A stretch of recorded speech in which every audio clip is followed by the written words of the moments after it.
Hello. Am I talking to Dhruv? My name is Simran. I'm calling from Lollipop Institute, Andheri branch. Yes, please. Dhruv, I can see you had filled an online form and you had shown your interest into our cabin crew diploma. Yes, I did that. So Dhruv, we are organizing a seminar. So can you please come on Monday and attend it along with your parents? Okay, so what time you will be attending? Ma'am, I will be able to come at 1 o'clock. Is it fine? Perfect, 1 o'clock. Thank you for calling. So ये जो छोटा सा skit था आपको सिर्फ ये बताने के लिए था कि ये जो अकेडमीज हैं आपको कांटेक्ट कैसे करती हैं। अगर आपसे कांटेक्ट कर रही हैं तो ऐसे कांटेक्ट वो करती हैं। अब मैं वीडियो में आपको आगे लेके चलूंगा और सारी बातें बताऊंगा, तो let's begin.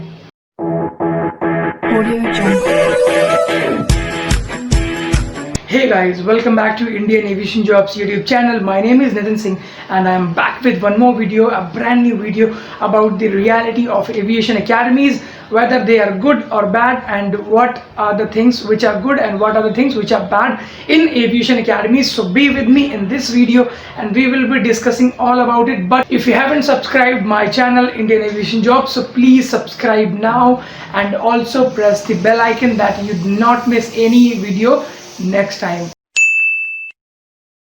So before starting this video, I would like to clarify that ये वीडियो किसी को क्रिटिसाइज करने के लिए, किसी के ऊपर जजमेंट पास करने के लिए, किसी भी एकेडमी या इंस्टीट्यूशन को डिफेम करने के लिए या फिर ऐसे किसी भी इंटेंशन से नहीं बनाया गया है। तो ये मेरा पर्सनल ओपिनियन है and it is your choice whether you want to join the aviation academy or not.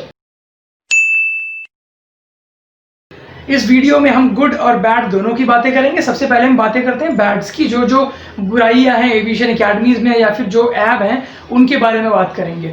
सो जो सबसे पहला ऐप है वो है no proper screening of students. जो भी इनके पास स्टूडेंट्स आते हैं, जो भी इनके पास कैंडिडेट्स आते हैं, उनकी ये प्रॉपर स्क्रीनिंग नहीं करते हैं।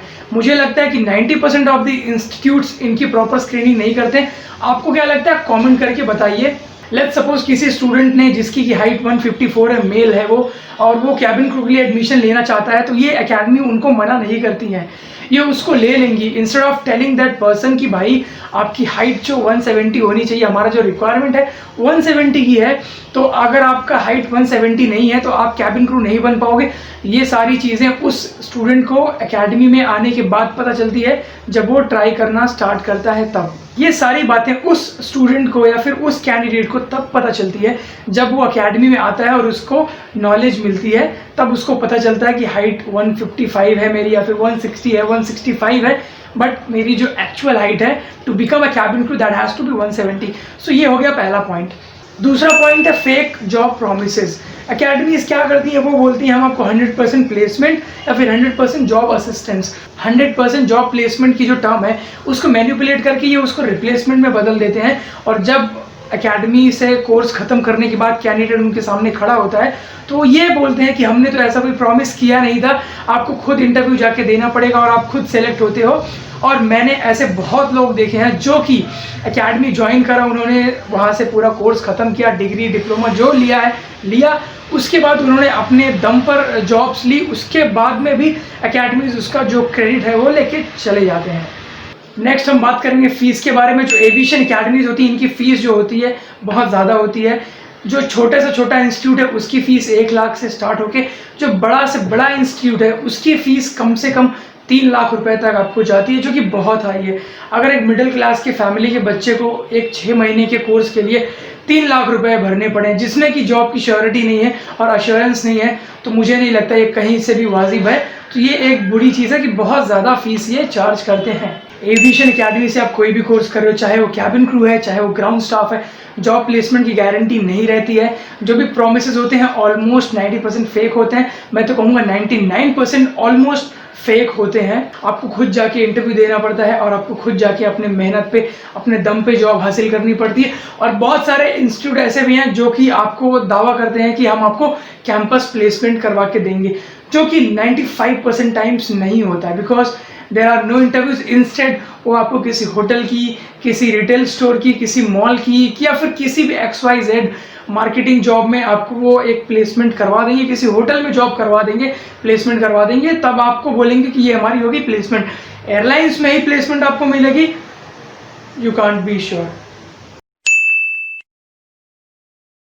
अब हम बात करेंगे जो भी एकेडमीज़ में अच्छी चीज़ें हैं, क्योंकि हर चीज़ बुरी नहीं हो सकती कंप्लीटली, कुछ चीज़ें अच्छी होती हैं, कुछ चीज़ें बुरी होती हैं। तो हमने बुरा डिस्कस करने के बाद अब हम थोड़ा अच्छा भी डिस्कस करेंगे कि जो अच्छाइयाँ हैं एविएशन एकेडमीज़ में वो क्या है, मैं आपको एक एक करके बताता हूँ। पहला है कि जब आप कोई भी एविएशन एकेडमी ज्वाइन करते हो तो आपको कम से कम एविएशन के बारे में एक नॉलेज मिलती है।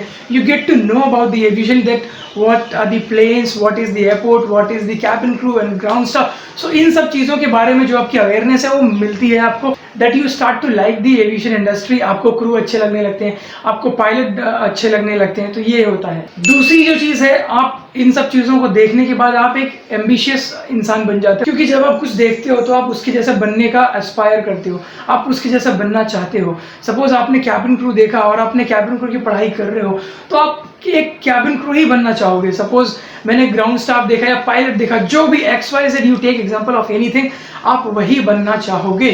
आपको एटमॉस्फेयर जो है वो एविएशन के मिलता है, जो आपका एनवायरनमेंट होता है, जो आपके कलीग्स होते हैं, सभी लोग aviation, plane, ground staff, cabin crew, pilot, ATC, custom, immigration, इन सभी चीज़ों के बारे में बात करते हैं। तो आपका जो एटमॉस्फेयर होता है, एम्बियंस होता है, जो आपका एनवायरनमेंट होता है, वो काफ़ी एविएशन हो जाता है। तो आप उसमें घुस जाते हो, तो आपका जो एम्बिशंस है वो निकल के बाहर आते हैं। फिर आपको पता चलता है कि आपको क्या बनना है, आप पायलट बनना चाहते हो कि आप कैबिन क्रू बनना चाहते हो या क्या बनना चाहते हो, तो ये भी एक उसका फ़ायदा है। सबसे बड़ी चीज़ जो मुझे यहाँ पे पता चली वो है कम्युनिकेशन और कॉन्फिडेंस।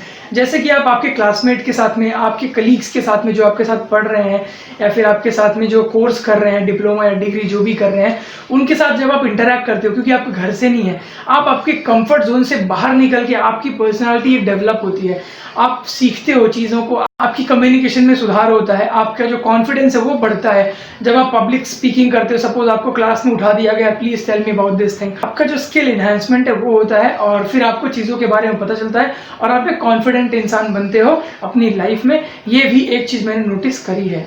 ये जो अकेडमीज़ हैं ये बहुत तरीके की इवेंट्स ऑर्गेनाइज करती हैं, जैसे कि बहुत सारे इवेंट्स हैं, मैं नाम नहीं लूँगा किसी भी अकेडमी या फिर किसी का, बट बहुत सारे तरीके का, आप कमेंट करके बता सकते हो किन तरीके की या फिर किस तरीके की जो इवेंट्स होते हैं ये करवाते हैं। तो उस इवेंट्स को पार्टिसिपेट करने के बाद आपको काफ़ी चीज़ें पता चलती हैं। आपकी कम्युनिकेशन हो गई, आप बाहर जा रहे हो, किसी सेमिनार में जा रहे हो या फिर आप किसी कॉलेज में जाके प्रेजेंटेशन दे रहे हो, तो ये सब चीज़ें आपको एक अच्छा इंसान बनाने में, आपको एक अच्छा कॉन्फिडेंट इंसान बनाने में बहुत हेल्प करते हैं, ट्रस्ट में। सो ये भी चीज़ें हो गई। ये जो मैंने सारे पॉइंट्स आपको बताए, ये कुछ एकेडमीज़ पर अच्छे से लागू होते हैं और कुछ एकेडमीज़ पर नहीं लागू होते हैं। तो कुछ इनमें से अच्छे हैं और कुछ बुरे हैं, और मैं यहाँ पे किसी को एडमिशन लेने या ना लेने के लिए इनकरेज या डिस्करेज नहीं कर रहा हूँ। All I want to say is that guys, if you want to become a cabin crew और ग्राउंड स्टाफ, आप बिना किसी एविएशन एकेडमी के डिप्लोमा या डिग्री के भी आप ग्राउंड स्टाफ या कैबिन क्रू बन सकते हो। All you need is communication, confidence, appearance, makeup skill and all these things which are very basic. अगर आप इन सभी स्किल्स को अपने खुद के घर पे डेवलप करो तो बिना 3 से 4 लाख रुपए खर्चा किए हुए तो भी आप कैबिन क्रू बन सकते हो। कैबिन क्रू या ग्राउंड स्टाफ बनने का प्रोसेस सिर्फ इतना सा है कि आपको जाके सिर्फ इंटरव्यू देनी होती है। इंटरव्यू में आपका कम्युनिकेशन, आपका कॉन्फिडेंस, आपका हाइट, आपका वेट, आपका BMI, आपका टैटू, ये सारी जो चेकिंग्स होती हैं ये होती हैं। अगर आप एक परफेक्ट कैंडिडेट हो तो आपको इजीली ले लेंगे। वो ये नहीं देखते कि आपने किस इंस्टीट्यूट से डिप्लोमा किया है या फिर किस इंस्टीट्यूट के आप एलुमनाई हो। If you really want to get selected, just go for the interviews, prepare yourself and go for the interviews, and you can get selected without any single reference or without any institute's degree or diploma. And again, I would like to clarify that in this video, I am not disrespecting or defaming or criticizing or encouraging or discouraging any institute, person or organization. It is just my personal opinion, what I feel I have said in this video. What do you feel about this? Please comment down below. If you feel this is the truth, अगर आपको लगता है कि ये सच है तो please इस video को स्प्रेड कीजिए, इस वीडियो को लाइक कीजिए और चैनल को सब्सक्राइब कीजिए। ऐसे ही कंटेंट मैं बनाते रहता हूँ। अगर आप मेरे सब्सक्राइबर हो तो आपको पता है, अगर आप मेरे सब्सक्राइबर नहीं हो तो आप सब्सक्राइबर बन जाओ। और जो मेरी सारी प्रीवियस वीडियोज़ है जाके उनको देखो, बहुत ही इन्फॉर्मेटिव है। सभी चीज़ों के लिए मैंने लगभग वीडियो बना दी है। तो जय Hind. And please pardon me for the girl wala role because I can't wear lipstick and dupatta, so